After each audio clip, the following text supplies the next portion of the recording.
Pozdrav svima, dobrodošli na moj YouTube kanal. Što ćemo raditi na ovom kanalu, ko sam uopće ja, slijedi u nastavku.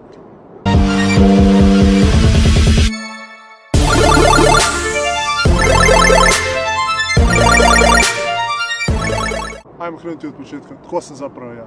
Ja sam Amar Hasanbegović, iz Zagreba sam, imam 20 godina, bavim se nogometom, bavim se affiliate marketingom, bavim se snimanjem, bavim se editiranjem videa. Zašto sam napravio ovaj kanal? Odlučio sam podijeliti jednu od svojih strasti, što je snimanje.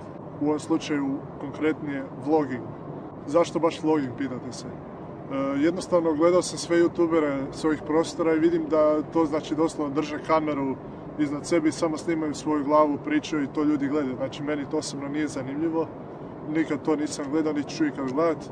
I jednostavno mislim da ovoj sceni fali jedan ovakav vloger koji će više se okrenuti ka filmskom uratku, više sinematskom tom ugođaju, nego samo da držim kameru iznad svoje glave i pričam. Mislim da je ovo puno zanimljivije i nadam se da će se vama svidjeti. Naravno da će biti ovakvog vloga, ali sam odlučio napraviti nešto drugačije.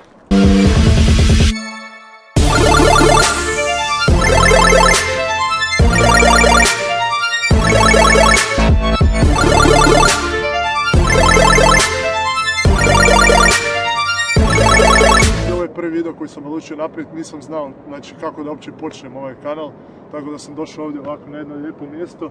Nažalost, prekasno sam došao, već se počelo mračiti, tako da ovaj vlog neće biti predugačak, samo sam htio napraviti neki uvod da se upoznao vi mene i ja vas. I ako vam se svidi ovakav tip vloginga i ovakav tip videa, molim vas kliknite subscribe, podijelite ovaj video da i drugi ljudi to vide i nadam se stvarno da vam se sviđa ovako nešto malo drugačije, neki drugačiji tip videa. Hvala vam na gledanju i vidimo se u sljedećem vlogu. Pozdrav!